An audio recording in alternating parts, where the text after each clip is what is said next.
Halo teman-teman, selamat bergabung kembali di channel saya. Hari ini tetap kita kawal peristiwa ibu dan anak, dan semoga di hari ini kita senantiasa dimudahkan rezekinya, diberi kesehatan, dan selalu dalam perlindungan Tuhan. Hari ini kita bahas bincang-bincang santai saja bersumber dari pemberitaan yang sedang beredar di media massa yang agak ramai masalah HP Amel yang sudah ditemukan. Nah, HP Amel ini banyak sekali asumsi-asumsi yang sesuai dengan opini-opini publik ya. Kita nggak bisa menyalahkan ada opini yang begini, ada opini yang begitu, dikarenakan kadang-kadang seseorang tuh menangkap pemberitaan itu kurang dicerna lebih dalam. Di sini ada sumber video dari Tribun. Semoga dari pemberitaan ini kalian bisa tercerahkan. Mari kita lihat ya. Ada beberapa ponsel yang diakui oleh kuasa hukum disodorkan oleh penyidik pada Yosef, di mana disebutkan oleh Deden, 3 diantaranya adalah ponsel milik Amalia Mustika Ratu. Ternyata HP itu bukan milik Pak Yosef. HP itu disodorkan, jadi ada beberapa HP disodorkan kepada Pak Yosef, disodorkan oleh polisi kepada Pak Yosef untuk dilihat apakah dari sekian banyak HP itu ada milik Amel. Ternyata ada. Jadi di sini semua HP itu bukan miliknya Pak Yosef, tapi Pak Yosef disodorin oleh pihak berwajib untuk melihat apakah dari sekian banyak HP itu ada milik Amel. Sebenarnya Pak polisi ini sudah pasti tahu lah, HP itu pasti milik Amel, nggak usah ditanyakan kepada Pak Yosef pun pihak kepolisian pasti sudah tahu. Tapi mungkin ini untuk melengkapi berkas, jadi ada ada percakapan pihak polisi dan pihak Pak Yosef yang mengiyakan jika itu milik HP Amel. Walaupun sebenarnya Pak polisi sudah pasti tahu kalau HP itu milik Amel.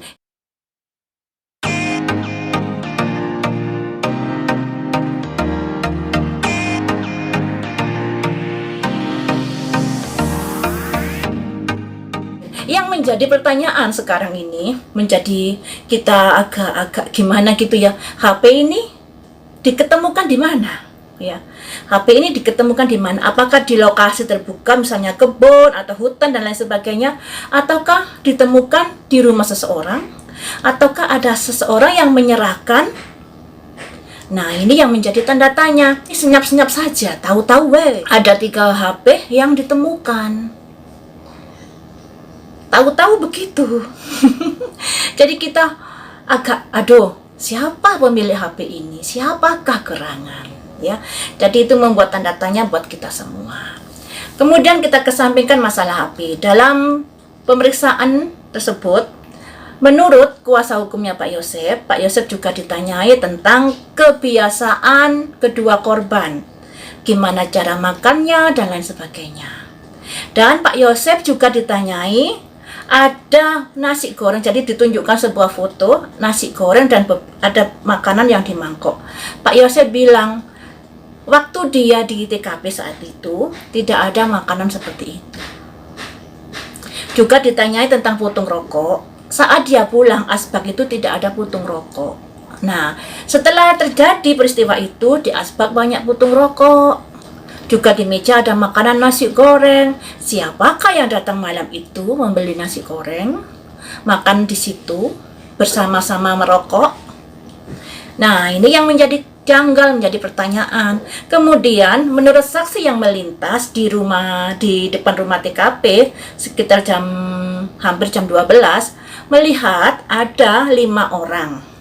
2 orang laki-laki, 3 orang perempuan. Nah, 3 orang perempuan ini bisa jadi yang 2 adalah Amel dan Ibu Tuti, bisa jadi yang 1 ini ada sangkut pautnya dengan 2 laki-laki ini, atau bisa jadi ketiga-tiga perempuan ini adalah sebuah tim jadi satu dengan 2 laki-laki ini. Jadi keroyokan ke rumah Ibu Tuti. Nah, di sini ini masih belum benar beritanya seperti apa, masih diselidiki tentunya. Apakah 2 orang ini adalah Ibu Tuti dan Amel, ataukah ketiga orang ini merupakan satu tim dengan 2 sosok laki-laki tersebut. Dan yang menjadi pertanyaan, mobil Alphard itu menurut saksi yang lewat berada di halaman ya. Halaman ini berarti tidak masuk garasi dan menghadap kebun. Berarti mobil Alphard itu habis dipakai jalan. Mungkin kayak jalan-jalan beli nasi goreng. Ya nggak tahu lah, yang jelas dari saksinya bicara seperti itu. Jadi kemungkinan mobil ini habis dipakai seseorang yang ada hubungannya dengan orang yang datang atau orang yang berada di TKP malam itu. Tapi pastinya nggak tahu loh ya, kita kan berandai-andai, berasumsi liar.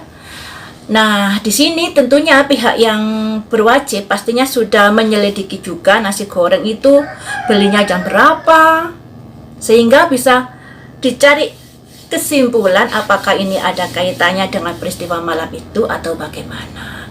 Tapi kalau menurut keterangan Pak Yosef, saat dia pulang, saat dia di TKP, tidak ada nasi goreng dan tidak ada putung rokok di asbaknya. Menurut pengakuan Pak Yosef seperti itu.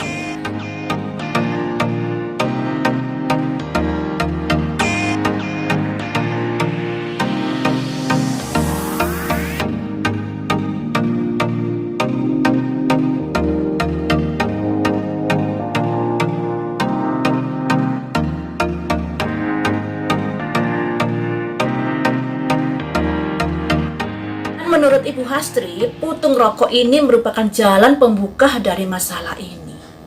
Ada kok dia bicara di kontennya Dani Darko seperti itu. Putung rokok bisa menjadi pembuka dari peristiwa ini. Dan saya rasa sebenarnya pihak berwajib ini sudah mempunyai nama tersangkanya. Cuman harus melengkapi bukti-bukti yang ada, melengkapi segala sesuatunya, sehingga ketika disodorkan ke pengadilan nanti tidak ada penolakan. Buktinya kuat dan akurat, sehingga kalau ada ada penolakan ini dan itu, tentunya sudah ada argumen-argumen yang disiapkan.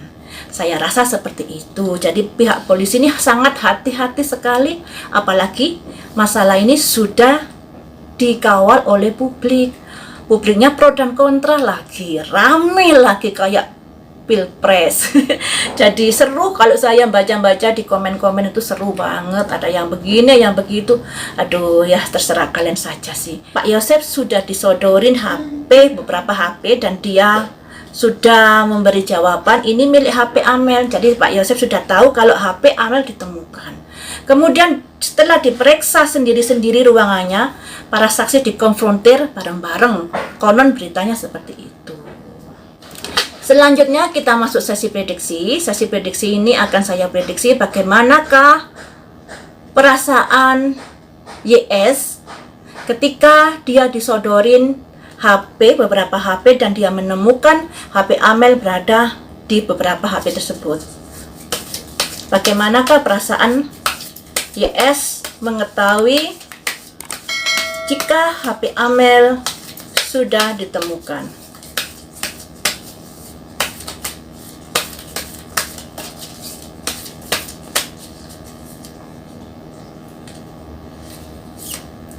Ada simbol insting, naluri. Jadi instingnya, nalurinya bekerja di sini. Insting dan naluri yang seperti apa yang kamu pikirkan?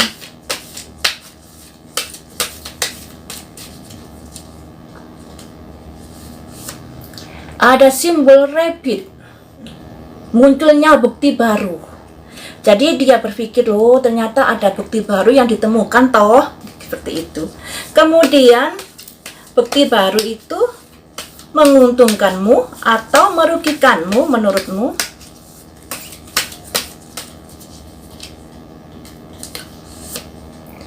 Simbol regenerasi. Regenerasi itu simbol dari keluarga, keturunan. Di sini kan peristiwanya ada sangkut pautnya dengan anaknya, dengan istrinya. Jadi ada keturunan yang, maksudnya peristiwa ini ada sangkut pautnya dengan generasi dirinya. Seperti itu ya. Apakah dengan ditemukan HP itu perasaanmu senang apa sedih?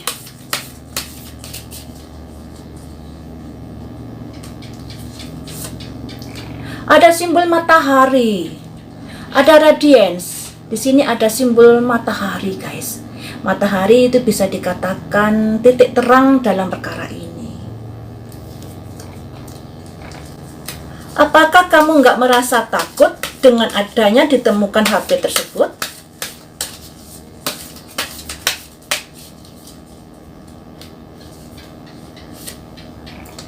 Ada simbol selebrasi, sukacita, merayakan.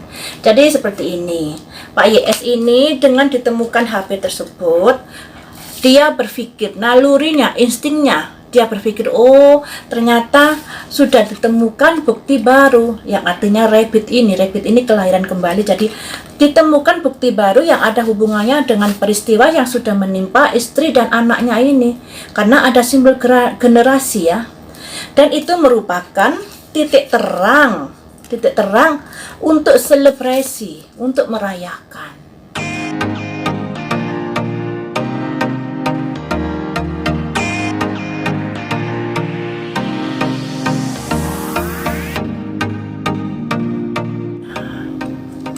Jadi seperti itu, kalian rangkai sendiri artinya seperti apa untuk Pak YS ini. Baik buruk saya sekedar mengartikan loh ya. Kalau artinya baik bukan berarti saya membela dirinya, saya membela seseorang yang begitu. Kalau artinya buruk bukan berarti saya nggak menyukai. Saya di sini netral, silakan kalian mengartikan sendiri berdasarkan panduan-panduan yang saya katakan tadi. Nah, sampai di sini dulu teman-teman untuk video kali ini. Terima kasih sudah setia menonton, dan tetap kita kawal peristiwa ini, semoga cepat terkuak dan kita tahu siapa yang bermain di belakang layar ini ya. Lain waktu kita sambung lagi dengan pemberitaan yang lain.